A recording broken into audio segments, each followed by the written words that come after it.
Colonialism doesn't just take your land, it takes your mind as well. And the British Empire had a clear strategy on this one.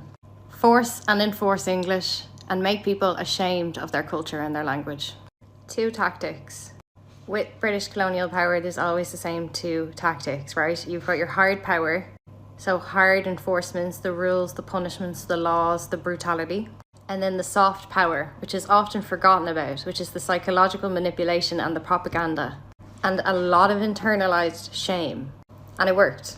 Generations of Irish and other Celtic and other nations across the world grew up thinking that their own language wasn't valuable.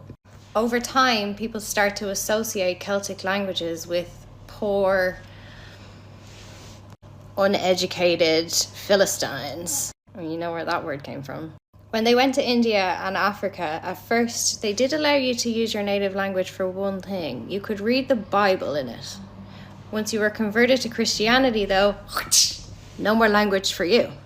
Once the punishments and restrictions were in place, this created a nasty feedback loop that we are still trying to work through. Parents stopped even teaching their children the languages because they thought that it would hold them back.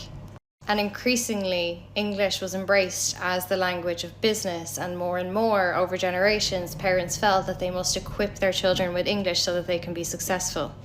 That's why English is the most spoken language in the world. It is not the most successful language in the world.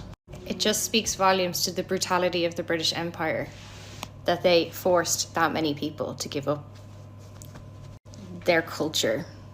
So then what you have emerging in the 20th century is that speaking English becomes a status symbol. Speaking your native language is a sign that you are backwards. And so over time, people didn't need to be forced to speak the language. They did so willingly, thinking that this was a smart choice. And that is the ultimate success of colonialism, when you can get the people to police their own self from your internalized colonial mind. This is still happening. We are still fighting this. Globalism is the new colonialism. Local languages and cultures continue to be erased, except instead of the British, it's the American Empire, and instead of military force, it's corporate power. One of the first ways to resist colonization is to take back your own language skills.